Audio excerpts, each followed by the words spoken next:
Get me that signal. We need more power.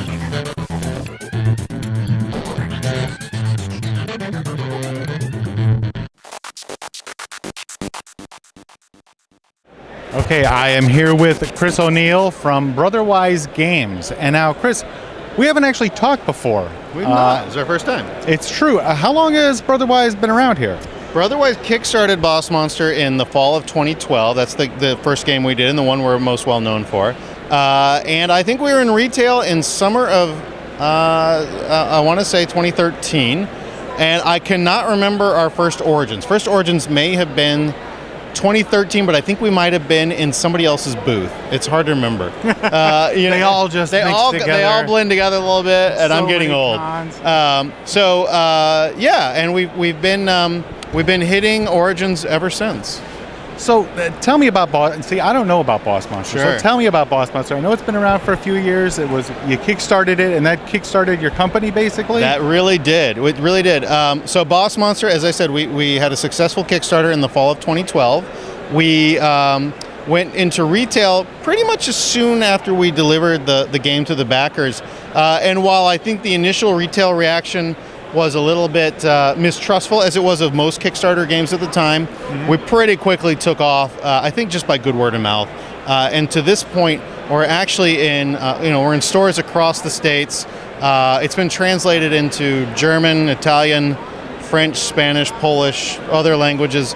Can you say Boss Monster in every one of those languages for me? I can say Monstro Final. That, I think, is the Spanish version. I should know that my wife is Spanish speaking, so I better be good. I better have that right, or I'm in trouble. And we've got tons of expansions. Our latest expansion is Implements of Destruction. It's another items expansion that is out. And it is, as you can see there, very typical of the art and look of Boss Monster. We love to pay homage and to really to sort of satire a lot of the old video games and the sort of the classic retro 8-bit look of our youth, or at least of my youth. Oh no, my youth too. Don't worry. It's it's getting on. And so since Boss Monster, we really were able to establish the company. We're a small company, but we've now started to focus on other games, and that takes us to Unearth. That's what we're releasing at Gen Con, but we're previewing it here at Origins. Previewing it right here at Origins. That's right. I see a bunch of people playing on tables right now. That's right. And they are, we're also offering a pre-order campaign where folks who aren't going to be able to make it to Gen Con, they can pre-order the game. They'll get $5 off the MSRP. They'll get free shipping. They'll get the same exclusive cards that we have at Gen Con. Whole deal. And we'll be offering that exact same deal at Gen Con as well.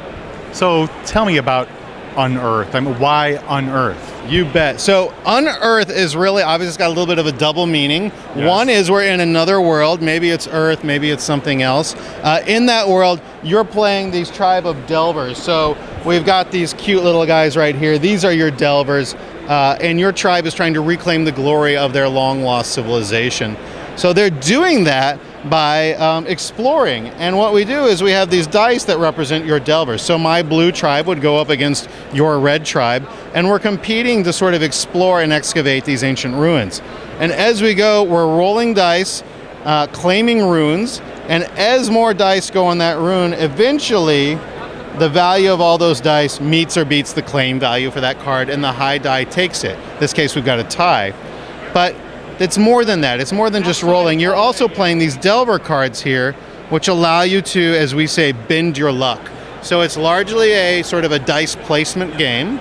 We call it Dice Placement Light, and it's a little bit of a gateway game to that genre. But it's also bend your luck. You're not at the mercy of the dice. You're able to affect how the odds are rolling for you. So, and as you do that, either you're gaining runes and putting together colored sets of runes, which are going to provide you your points, or if you lose a rune, you get more Delver cards. And rolling low, you're actually claiming these stones off of the table. Now the stones provide a different strategy to victory, and that is building wonders. So here I've taken the 6 stones that I've gathered over the course of the game, and I've used them to build the Eternal Flame. As you can see, the Eternal Flame has a formula which needs 3 yellow stones and 3 of anything else. And when I claim that and build that wonder, that ancient wonder, I get a special power. And all of the wonders are like that. They either provide a special power, which allows you to bend your luck even more, or they provide points that help you win the game. So there's multiple paths to victory. It's light, it's approachable, it's playable by kids 8 and up, it's playable by non-gamers. The visual look we're finding is really bringing people in, finding it striking and sort of engaging in that sense. And we hope sort of creating this sense of wonder, where is this Unearth? Who are these delvers? What's going on here?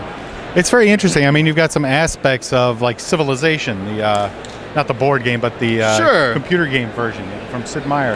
And I like the whole wonder aspect, and this is interesting. I love this artwork that you guys have on the cards. Yeah, this is called isometric vector art. The most popular example of this is probably in a famous iPad app or app called Monument Valley.